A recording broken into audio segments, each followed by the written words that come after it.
అలా తన ప్రమేయం లేకుండా వచ్చిన విద్య ప్రసక్తి ఇంకా వదిలిపోయిందిలే అని వంశీ పాత ఆలోచనలని కప్పి పూడ్చేశాక ప్రకాష్ నోటి నుండి మళ్ళీ తామిద్దరినీ జోడిస్తూ వచ్చిన ప్రస్తావన వంశీని దిగ్భ్రాంతిని గురిచేసింది. విషయం చాలా చిన్నదే కానీ వంశీ వాటిని తేలిగ్గా కొట్టిపారేయలేకపోతుంది. గతంలో మెయిల్స్ మెసేజ్లు పంపి అనుపమతో గంటల కొద్దీ కాలక్షేపం చేసి ఏమీ ఎరగనట్టు కలిసిన కొన్ని నెలలకే తనని పెళ్లి చేసుకోవాలని ఉందని విద్య చెప్పటం ఆమెని చిరాకుపరిచింది.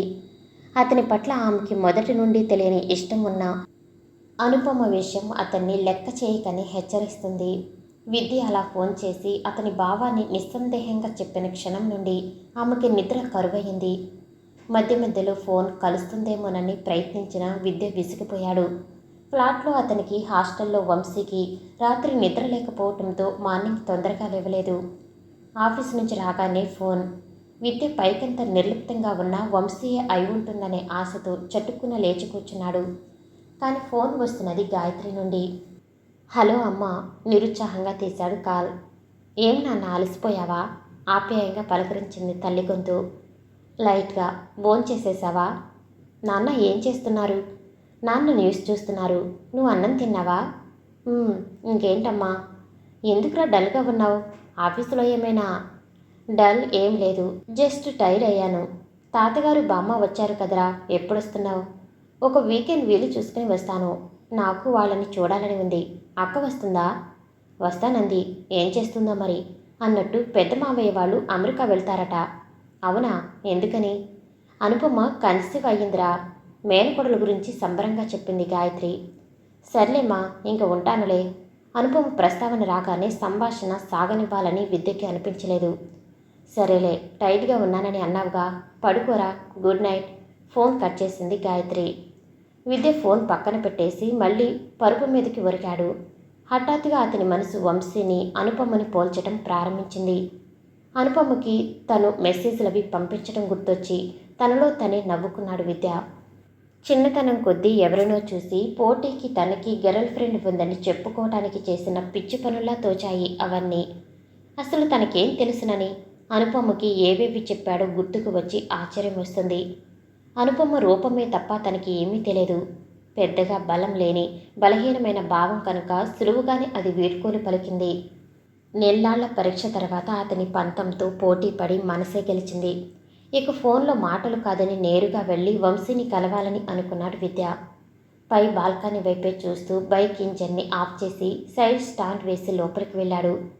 ఎవరు కావాలి? ఒక మధ్య వయసు స్త్రీ ప్రశ్నించింది. ఒకసారి వంశీ ప్రియని పిలుస్తారా అని అడిగాడు విద్య. వంశీ మరెక్కడో వెళ్ళే అవకాశం ఉండకూడదని ఉదయం 7 కాకుండానే హాస్టల్కి వచ్చేశాడు విద్య. మీరు? ఎగాదిగా చూస్తూ చిరాకుగా ప్రశ్నించింది ఆవిడ. ఆ చూపులు చిరాకు పరుస్తున్నా. నేనొకసారి వచ్చాను, గుర్తులేదా? వంశీ వాళ్ళ అత్తయ్యగారి అబ్బాయిని అని గుర్తు చేశాడు విద్య. అన్ని ప్రశ్నలు వేసేది వార్డెనేనని భావించి. ఎప్పుడు? అంతే చిరాకుగా మళ్ళీ అడిగింది వార్డెన్. విద్య అంత ఉదయాన్నే, అందులోనూ ఆదివారం నాడు అలా వచ్చి ప్రశ్నలు అడుగుతుండటం వల్ల ఆమెకు ఆ చిరాకు. అరే, వంశీకి ఫీవర్ వచ్చింది. విద్య మళ్ళీ గుర్తు చేసే ప్రయత్నం చేశాడు. ఏమో, అవేవి నాకు తెలియదు. మేము మేనేజ్మెంట్ తీసుకుని 15 రోజులే అవుతుంది. అవునా? సర్లేండి, ఒక్కసారి వంశీప్రియని పిలుస్తారా అని ఎదురుగా ఉన్న కుర్చీ లాక్కుని కూర్చున్నాడు. అలాంటి వాళ్ళెవరూ ఇక్కడ లేరు వేసుకుంది. వంశీ అలా చెప్పమని ఉంటుంది. ప్లీజ్, తన మాటలు పట్టించుకోవద్దు. ఒక్కసారి పిలవండి. ఏమయ్యో, అలాంటి వారెవరూ లేరిక్కడ ఖండించినట్టు చెప్పింది. విద్య ఒకసారి ఆలోచనలు పడి, పోనీ సింధుని పిలవగలరా అని అడిగాడు. సింధుని వంశీ గురించి అయినా కలవాలని లేదు విద్యకి, కానీ తప్పక ఆమెను పిలవమన్నాడు. ఇందాక వంశీ అన్నావు, ఇప్పుడు సింధు అంటున్నావు, ఏంటి కదా? కళ్ళెర చేసి అడిగింది వార్డెన్. విద్యకి చాలా అవమానంగా అనిపించింది. అనవసరంగా వచ్చానని అనుకున్నాడు. కథలు కాదు, సీరియల్స్ కాదు మహంకాళి, నా డెస్టినీ అన్నాడు కాలితో కుర్చీని బలంగా వెనక్కి తోసిలేస్తూ. ఏమన్నావు? మండిపడింది వార్డెన్.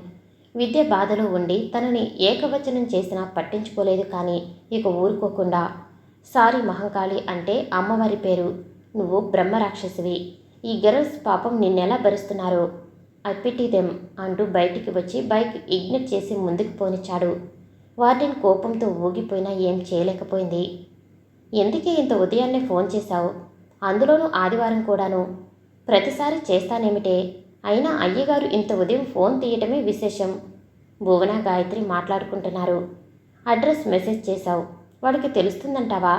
ప్రశ్నించింది భువన. ఏ చిన్న కూచి పిల్లాడా ఏంటి? కనుక్కుని వాడొస్తాడులే. అయినా వెంటనే రమ్మన్నానని పరిగెట్టుకుని వస్తాడని అనుకుంటున్నావేమో. చూడు, పని ఉందని సాయంత్రం దర్శనమిస్తాడు మనకి, నవ్వింది గాయత్రి. అక్క చెల్లెలు ఇద్దరూ కలుసుకుంటే కాలం కబుర్లలో దొర్లిపోతుంది. కాలం బెల్ మోగింది. ఇద్దరు కబుర్లకి తాత్కాలిక విరామం ఇస్తూ తలుపు వైపు చూశారు.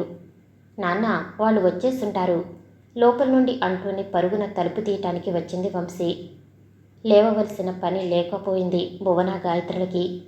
వంశీ ఆనందంగా నవ్వు ముఖంతో తలుపు తీసి ఎదురుగా ఉన్న వ్యక్తిని చూసి ఆశ్చర్యపోయింది.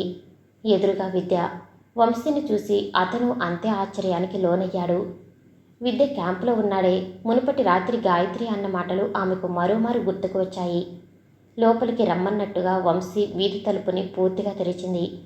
విద్య లోపలికి అడుగు పెడుతూనే చాలా వేగంగా ఇంటిని అంతటినీ ఒకసారి పరిశీలించాడు. ఖాళీ ఎక్కువగా కనపడుతున్న 2 పడక గదులు, వంటగది, హాలు ఉన్న వాటా అది. హాస్టల్ నుండి అతను తిరిగి బయలుదేరుతుంటే గాయత్రి నుండి ఫోన్ వచ్చింది. ఆమె తన స్నేహితురాలి ఇంటికి వచ్చానని చెప్పి తనను కలవమంది. విద్య లోపల తల్లి పక్కనే కూర్చుని మాట్లాడుతున్న భువనని చూసి మరీ విస్తుపోయాడు.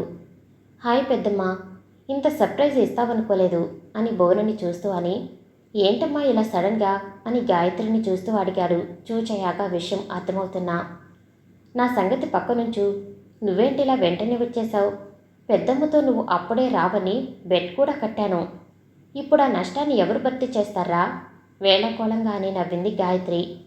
వంశీ మోగదానిలా అదే గదిలో మూల నిలబడి వారినే చూస్తుంది. వంశీని వదిలి అత్త ఉండలేననుకుందిరా, అందుకే ఇల్లు తీసుకుంది. అత్త వాళ్ళు వస్తారు ఈరోజే, గాయత్రి వివరంగా చెప్పింది. తనతో మాట మాత్రమేనా చెప్పకుండా పొరపాటును కూడా సహాయం అడగకూడదు అనుకునే విధంగా ఉన్న వంశీ ప్రవర్తన విద్యకి నచ్చలేదు. అంతలోనే మళ్ళీ మోగింది కాలింగ్ బెల్. వంశీ సంబరంగా వెళ్ళి తలుపు తీసింది. అత్త వచ్చి ఉంటుందిరా, పద అంటూ గాయత్రి వెళ్ళింది గుమ్మం దగ్గరికి. అక్కడికి వెళ్ళి గుమ్మంలో ఉన్న వ్యక్తులను చూస్తూ, అక్క, అమ్మ, పెద్దన్నయ్య, వదిన కూడా వచ్చారే అంది సంబరంగా. విద్య కూడా ఆశ్చర్యపోతూ భువనతో సహా బయటికి వచ్చాడు. ఎలా ఉంది సర్ప్రైజ్? వంశీ భువన గాయత్రులను చూసి నవ్వుతూ అడిగింది. లక్ష్మిది కూడా అదే ఆశ్చర్యం. అక్కడ కూతుళ్ళు ఇద్దరూ ఉంటారని ఆవిడకి తెలియదు. ఆవిడ కొడుకుని కోడల్ని ఫ్లైట్ ఎక్కించేటప్పుడు ఉండాలని గొడవపడి అక్కడికి వచ్చింది. ఇది మమ్మల్ని రమ్మని అంత బలవంత పెడితే ఎందుకు అనుకున్నాను. చాలా ఆనందంగా ఉంది, భువన మనస్ఫూర్తిగా చెప్పింది. పద్మజకి మాత్రం కూతురి మీద ఎంత బాధ్యత పడిపోయిందోనని కంగారు. వంశీ ఇల్లు తీసుకున్నాక పద్మజ, ప్రసాద్ కూడా వచ్చింది అప్పుడే. ప్రసాద్ ఇల్లంతా పరిశీలనగా చూసుకుని వచ్చాడు. వంశీ, ప్రసాద్ ఆనందం కోసమే అందరూ ఒకే చోట కలిసే ఏర్పాటు చేసింది. వంశీ పట్ల అందరికీ అభిమానం రెట్టింపు అయ్యింది. ఒక్క విద్యకు తప్పితే అందరిది అదే భావన. అతను మాత్రం మండిపడుతున్నాడు లోపల. వంశీ, సింధు కలిసి ఇల్లు వెతుకుతుంటే కిరీటి సహాయం వల్ల మంచి ప్రాంతంలో ఇల్లు దొరికింది.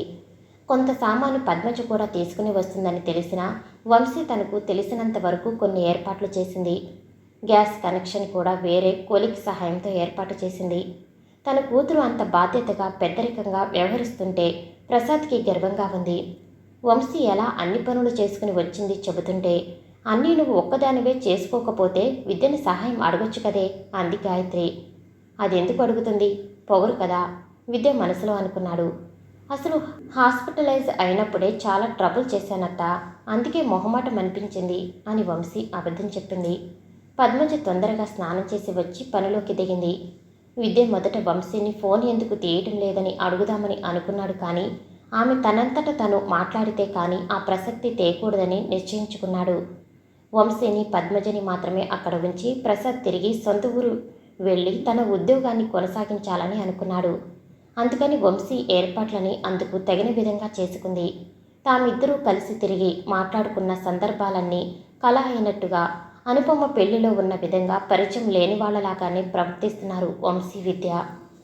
అందరూ కలిసి భోజనం చేస్తున్న సమయం కంటే మంచి సమయం ఉండదని తోచి, గాయత్రి, నేను నీ కొడుకుని నా మనవరాలు వంశీకి అడగాలని అనుకుంటున్నానే అంది లక్ష్మి పెద్దరికంగా. ప్రసాద్ కళ్ళు మెరిశాయి. గాయత్రి కూడా తల్లి అడిగిన విధానానికి నవ్వింది. అవునే, మా అమ్మాయిని మీ అబ్బాయికి ఇవ్వాలని అనుకుంటున్నాం. నువ్వేమంటావురా?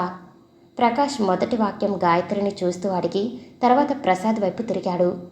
పద్మజకి ఆ విషయంగా ఏ అభ్యంతరం లేదు. సుగుణ ఆ విషయాల్లో ఏమాత్రం ఆసక్తి లేనిదానిలా ఆసక్తిరహితంగా కూర్చుంది. ఈ సందర్భం ఏదో ఒకరోజు వస్తుందని తెలిసినా వంశీ అదిరిపడింది. విద్య ఆలోచనలో పడ్డాడు. ఈ ఇల్లు నీకు కలిసొచ్చిందిరా. పాలు పొంగించి ఎన్నాళ్ళో కాకుండా పసుపురాట పాతే యోచన చేయిస్తుంది భువన ప్రసాద్తో అంది. నేను ఆ రోజే అన్నాను, మీ ఇద్దరూ ఆ ఊసే ఎత్తలేదు. ప్రకాష్ గాయత్రిని ప్రసాద్ని ఉద్దేశించి అన్నాడు. వంశీ నా నిర్ణయానికి ఎదురు చెప్పదు. ప్రసాద్ ఆనందంగానూ నమ్మకంగానూ అన్నాడు. వంశీ ఇరుకున పడింది. తాను ఏం చెప్పినా ఏం చేసినా నలుగురిలో తండ్రికి చెడ్డ పేరు వస్తుందని మౌనంగా ఉండిపోయింది వంశీ. పద్మజది అదే ఉద్దేశం. పద్మజ బాధ వెనకాల విద్య నచ్చకపోవటం వంటి కారణాలేం లేవు. వంశీ అభిప్రాయం ఒక్కసారి అయినా అడగకుండా భర్త మాట ఇచ్చినందుకు బాధగా ఉంది. విద్యకి ఇష్టమైతే నాకు మా ఆయనకి కూడా ఏ అభ్యంతరం లేదమ్మా అని లక్ష్మితో అంటూ గాయత్రి వైపుకు తిరిగింది. ఇంకా ఆలోచనేంట్రా? ప్రకాష్ విద్య వెన్నుతడుతూ అడిగాడు. నాకు కొంచెం టైం కావాలి అన్నాడు విద్య వంశీని ఆశ్చర్యపరుస్తూ. నీకు వంశీ అంటే ఇష్టమే కదరా? లక్ష్మి గైమంది. లక్ష్మి ప్రవర్తన వల్ల పెళ్ళి అని ఆవిడ మాట్లాడిన మాట వెనుక విద్య హస్తమేమీ లేదని వంశీ గ్రహించింది. కానీ ఎందుకని అతను సమయం కావాలని అడుగుతున్నాడో ఆమెకి అంతుపట్టడం లేదు. పెద్దమ్మ, ప్రసాద్ పిలిచాడు లక్ష్మిని. ఆవిడ విద్యని బలవంత పెట్టకూడదని వారించడానికి పిలిచాడు. లక్ష్మి మనసు గజిబిజిగా మారి అన్నం కూడా సరిగ్గా తినలేకపోయింది. ఏ ఒక్కరూ ఇంకా ఆ విషయం మాటల్లోకి తీసుకురాలేదు. తాము అమెరికా వెళుతున్నందువల్ల లక్ష్మిని ఉంచుకోమని ప్రసాద్కి ప్రకాష్ ఫోన్ చేసే నాటికి వంశీ పద్మజలు కలిసి ఉండటానికి అన్ని ఏర్పాట్లు జరిగిపోయాయి. లక్ష్మి కోరిక నెరవేరింది. సుగుణ ప్రకాష్లు వెళ్తుంటే అందరూ వెళ్ళి ఆనందంగా సాగనంపి వచ్చారు.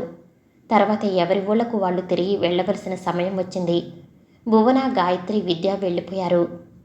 ప్రసాదు, లక్ష్మి సన్నగా పిలిచింది.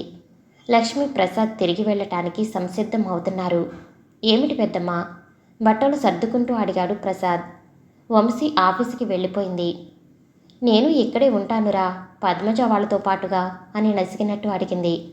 ప్రకాష్ లాగే ప్రసాద్ కూడా గట్టిగా ఏమైనా అంటాడేమోనని ఆవిడ భయం. పద్మజ వినకుండా ఉండాలని సన్నగా మాట్లాడుతున్నది లక్ష్మి. నువ్వు చేసుకోవటమే ఇష్టం. నేనా ఇటువరకిలా ఇంటి పనులు చేయలేకపోతున్నాను. కాబట్టి ఇక్కడైతే పద్మజ ఉంటుంది, వంశీ ఉంటుంది, నాకు కాలక్షేపంగాను ఉంటుంది. ప్రసాద్ని ఒప్పించే ధోరణిలో చెప్పింది లక్ష్మి. నీకెలా ఇష్టమైతే అలాగే చేద్దాం అని పద్మజని పిలిచి, పెద్దమ్మ కూడా మీతోనే ఉంటుంది అని చెప్పాడు ప్రసాద్. పద్మజ ముఖం కూడా విచ్చుకుంది. అవునా అని వంశీకి తెలిస్తే చాలా ఆనందిస్తుంది అంది పద్మజ. భార్యకి అన్ని జాగ్రత్తలు చెప్పి ప్రసాద్ బయలుదేరబోతుండగా అతన్ని సాగనంపటానికి లక్ష్మి కూడా బయటికి వస్తూ అక్కడే ఒలికిన నీటి మీద పొరపాటున కాలు వేసి జారిపోయి గోడని ఆసరా పట్టుకుంది. పెద్దమ్మ అంటూ ప్రసాద్ బ్యాగ్ వదిలేసి పరుగున లక్ష్మిని పట్టుకున్నాడు. పర్వాలేదు పర్వాలేదు, ఏం అవ్వలేదు అంది లక్ష్మి. అయినా ప్రసాద్ కంగారు తగ్గలేదు. ఆవిడని దగ్గరుండి నడిపించుకుని వచ్చి కుర్చీలో కూర్చోపెట్టి, ఎక్కడా బెణకలేదు కదా, ఈ వెధవ ఖర్చు ఎలాగే ఉంటుంది, నీళ్లు ఒలికినా నూనె ఒలికినా కనబడదు అన్నాడు ప్రసాద్. పద్మజ లోపల నుండి బట్ట తెచ్చి ఆ నీటిని తుడుస్తూ, ఇందాక వాచ్మెన్ కింద నుండి నీళ్లు తెచ్చాడు, అప్పుడు ఒలికినట్టున్నాయి అంది. నువ్వు బయలుదేరు నాన్న, ఏం కంగారు పడకు, బాగానే ఉన్నాను కదా, బయలుదేరబోతూ అలా మళ్ళీ వెనక్కి రాకూడదు, నేను జాగ్రత్తగా ఉంటానులే అని చెప్పింది లక్ష్మి. అవునండి, నేనున్నాను కదా, కంగారు పడకండి, మీరు జాగ్రత్తగా వెళ్ళి జాగ్రత్తగా ఉండండి అంది పద్మజ ధైర్యంగా. ప్రసాద్ దిగులుగా ఉన్న మనసుతోనే బయలుదేరాడు. వంశీ తండ్రి వెళ్లే సమయానికి రావాలని అనుకుంది, కానీ ఆమెకు వీలు కుదరక ఇంకా విరమించుకుంది. ప్రసాద్ ట్రైన్కి తిరిగి సొంతూరు వెళ్ళిపోయాడు. జగదీష్, ఒకసారి బిజినెస్ ఛానల్ పెట్టరా? విద్య ఆఫీసు నుండి డ్రెస్ మార్చుకుని వచ్చి టీవీ ముందు కూర్చున్నాడు. అంతలోనే అతని ఫోన్ మోగింది. ఈ సమయంలో ఎవరా అని విసుగ్గా చూస్తే ప్రసాద్ పేరు డిస్ప్లే అవుతుంది స్క్రీన్ మీద. హలో మావయ్య, ట్రైన్ ఎక్కేశారా? స్టేషన్కి రావాలని ప్రయత్నించాను, కానీ కుదరలేదు. విద్య ఫోన్ తీస్తూనే చెప్పేశాడు. ఏం పర్వాలేదురా, భోజనం చేశావా? అమ్మ చేరినట్టు చేసిందా అని అడిగాడు ప్రసాద్. విద్యకి అర్థమైపోయింది ప్రసాద్ ఏదో అడగటానికి సందేహిస్తున్నాడని. ఏంటి మావయ్య, ఏం చెప్పాలనుకుంటున్నావు? మొహమాట పడకుండా చెప్పే. అమ్మమ్మ అక్కడే ఉంటానంటే సంతోషంగా ఒప్పుకున్నాను, కానీ మనసంతా కంగారుగానే ఉందిరా. వచ్చే ముందు పడబోయింది. ప్రసాద్ చెప్తుంటేనే విద్య కంగారు పడ్డాడు. నేను వచ్చేశాను, కానీ అత్తా వంశీ ఉంటే ఏం బెంగ ఉండదు. కానీ పెద్దావిడ కూడా ఉంది. అక్కడంతా కొత్త. ఆవిడకి ఏదైనా చిన్న జలుబు చేసినా వాళ్ళిద్దరూ ఏం చేస్తారు? చూసుకోగలరా అని కంగారుగా ఉందిరా. అమ్మమ్మ బాగానే ఉంది కదా, ఎందుకంత టెన్షన్ పడతావు? ముసుగులో గుద్దులాట ఎందుకు, కానీ నేనెందుకు చేశానంటే నువ్వు వాళ్ళతో పాటు ఉండరాదా అని అడగటానికి. విద్య కళ్ళు మెరిశాయి. నువ్వు కూడా ఉంటే వాళ్ళకి నాకు ధైర్యంగా ఉంటుంది. నువ్వు అక్కడి నుండే ఆఫీస్కి వెళ్ళి రావచ్చు. అత్త వంట చేస్తుంది కదా, నీకు వీలుగా ఉంటుంది మళ్ళీ చెప్పాడు ప్రసాద్. దానిదేముందిలే మావయ్య, ఫ్రెండ్స్కి చెప్పి ఒక వారం రోజులు అలాగ వెళ్తానులే. చాలా థ్యాంక్స్ రా, మనస్ఫూర్తిగా చెప్పాడు ప్రసాద్. వంశీని దగ్గరుండి సతాయించే అవకాశం దొరికినందుకు విద్యకి సంతోషంగా ఉంది. విషయం విని మిల్లి విరిగి మీద పడ్డట్టయింది వంశీకి. విద్య రావటం తనకి ఇష్టం లేదని చెప్పినా ప్రసాద్ వినిపించుకోలేదు. వాళ్ళ భద్రతే తనకు ముఖ్యమని అన్నాడు. ఆ రోజు రాత్రి విద్యకి చేసిన వెంటనే పద్మజకి ఫోన్ చేశాడు.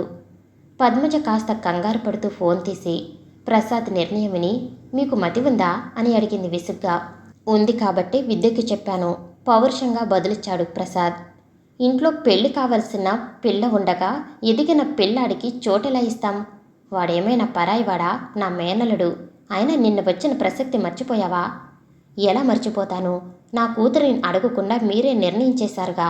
అయినా సరే చుట్టుపక్కల వాళ్ళు ఏమనుకుంటారన్న ఆలోచన లేకుండా ముందుగా నన్ను అడిగారా? లేదు, విద్యని అడిగేశారు. మీ గొడవ పడలేక అతను ఒప్పుకుని ఉంటాడు వేసుకుంది పద్మజ. లక్ష్మికి పద్మజలాగే అనిపించిన మనవడి రాకకై ఆనందంగా ఎదురుచూస్తుంది. ఆ రోజు రానే వచ్చింది. తన ఆలోచనలోకే రానివ్వకూడదని వంశీ తలచిన మనిషి నేరుగా ఇంట్లోకి వచ్చాడు. టీవీ చూస్తూ కూర్చున్న వంశీ విద్య వచ్చినా పట్టింపు లేనట్లు ఊరుకుంది. విద్య జగదీష్ని తన బ్యాగ్ ట్రాలీని పట్టుకుని వెనక కూర్చోమని తన బైక్ మీదే వంశీ అద్దెకి తీసుకున్న అపార్ట్మెంట్కి వచ్చాడు. రా విద్య అంటూ పద్మజ నవ్వుతూ ఎదురెళ్ళి అతని సామాను ఎక్కడ పెట్టుకోవాలో చూపించింది. అతని వెనకాలే వచ్చిన జగదీష్ని చూసి వంశీ అలా పట్టింపు లేనట్లు ఉండలేకపోయింది. జగదీష్ చూపులు వంశీ వైపు మారాయి. మిమ్మల్ని ఎప్పటి నుండో కలవాలని అనుకుంటున్నానండి అన్నాడు జగదీష్. అతనెవరూ వంశీకి తెలియదు కనుక ఆశ్చర్యపోయింది. ఏం పాడారండి, మిమ్మల్ని డైరెక్ట్గా కలిసి అప్రిషియేట్ చేయాలని అనుకుంటున్నాను. అందుకే ఈరోజు విద్య మీ ఇంటికి రమ్మనగానే నా పనులన్నీ పోస్ట్ పోన్ చేసుకుని ఇటు వచ్చేశాను అని జగదీష్ చెప్తుంటే వంశీ విచిత్రంగా చూస్తుంది. మీరేంటి, కిరీటి గారు కూడా ఎంత బాగా పాడారు జగదీష్ అంటుంటే విద్య వచ్చేశాడు. మీకు కిరీటి తెలుసా? వంశీ కళ్ళు పెద్దవి చేసి అడిగింది. తను ఆ వీడియో చూసినట్టు వంశీకి తెలియనివ్వకూడదని అనుకున్న విద్య ఆలోచన విఫలమైంది. ఒక పక్క విద్య మాట్లాడొద్దని సైగ చేస్తున్నా పట్టించుకోవటం లేదతను. కొద్దిసేపుండి జగదీష్ బయలుదేరి వెళ్ళిపోయాడు. వంశీ తను అనుకున్న వాటిల్లో చాలా మార్పులు చేసుకోవాల్సి వచ్చింది. ఆమె తీసుకున్న మంచాలు పక్క గదిలోకి మారాయి. ఒకటి లక్ష్మికి, మరొకటి విద్యకి. జగదీష్ వెళ్ళాక ఆ పనులే సరిపోయాయి. వంశీకి జగదీష్ అన్న మాటలే బుర్రలో మెదులుతున్నాయి. కిరీటి గురించో తన గురించో వెతికే ప్రయత్నం చేయకుండా అలాంటి విషయాలు తెలియవని ఆమెకు తెలుసు. ఇద్దరూ కలిసి మంచాలు మార్చాక, నువ్వు చూసావా ఆ వీడియో అడిగింది వంశీ. ఆమె తనంతట తను మాట కలపకపోతే తను నోరు మెదపకూడదని అనుకున్నాడు విద్య. నా గురించా, కిరీటి గురించా సెర్చ్ చేసింది మళ్ళీ ఆమె అడిగింది. కిరీటి గురించే వెతికాను. ఏం కొడతావా నిర్లక్ష్యంగా అన్నాడు విద్య. ఛీ, నీ ఫ్రెండ్కి ఉన్న జెన్యునెస్ కూడా నీకు లేదు. అటువంటి లక్షణాన్ని నువ్వు నుదుట పెట్టుకునే స్టిక్కర్లా ఎవరు మోహాన అంటించుకుని తిరగరు. ఎప్పుడైనా మనుషుల్ని సవ్యంగా పట్టించుకుంటే తెలుస్తాయి విరుపుగా అన్నాడు. ఆ రకమైన క్వాలిటీ ఉంటే కనిపించక మానదు. వంశీ కూడా తగ్గలేదు. ఏమైనా నీకున్న క్వాలిటీస్ అభిమానులు నాకు లేరమ్మా వ్యంగ్యంగా అన్నాడు విద్య వంశీ వైపు సూటిగా చూస్తూ. అతను కిరీటి గురించే అన్నాడు. అది ఆమెకి తెలుసు. వంశీకి ఒళ్ళు మండుతుంది. వంశీ ఉడుకుమోతుగా అని ఉంటుందిలే అనుకుని విద్య నవ్వుకున్నాడు. ఆమెను అలా కవ్వించడం అంటే అతనికి మహాసరదా. ఆ తర్వాత నుండి విద్య మళ్ళీ వంశీని కన్నెత్తి చూడలేదు, పన్నెత్తి పలకరించనూ లేదు. రోజు ఉదయాన్నే వెళ్ళిపోయేవాడు, రాత్రి ఆలస్యంగా వచ్చేవాడు. వంశీ అతని రాక తనకి ఇబ్బంది కలిగిస్తుందని భావించింది, కానీ అతను ఇబ్బంది కలిగించటం లేదేం అని ఆలోచిస్తుంది. ఉంటున్నా లేనట్టు అతను ఇంట్లో ఉంటున్నాడు. భోజనం కూడా ఇంటి నుండి తీసుకువెళ్ళటం లేదు. అతనికి సంబంధించిన ఖర్చు, అవసరం అన్నీ అతనే చూసుకుని అందరితో ఉంటున్నా అతని దారిన అతను ఉంటున్నాడు. అంటి ముట్టనట్టు ఉంటున్న విద్య ప్రవర్తన పద్మజకి నచ్చుతుంది. వంశీ ఇక ఆలోచిస్తూనే ఉండలేక వెనకడుగు వేయకుండా విద్య మొబైల్కి లైన్ కలిపింది. ఈ ఫోన్ అప్పుడే ఎందుకు చేయలేదు? విద్య కూడా మొదట ప్రశ్నతోనే ప్రారంభించాడు. వంశీ జవాబు ఇవ్వదని తెలుసు. అందుకే ఎన్నిసార్లు చేశాను? ఆ రాత్రి నీతో మాట్లాడిన తర్వాత నీకెన్నిసార్లు ప్రయత్నించానో. రాత్రంతా స్విచ్ ఆఫ్. తర్వాత చేసిన ప్రతిసారి కట్ చేశావు. ఇప్పుడు మాత్రం ఎందుకు నువ్వే చేశావు? అతను ప్రశ్నిస్తుంటే వంశీకి గొంతులో ఏదో అడ్డుపడినట్టుగా ఉంది. సాయంత్రం ఇంటి దగ్గర మాట్లాడుకుందాం.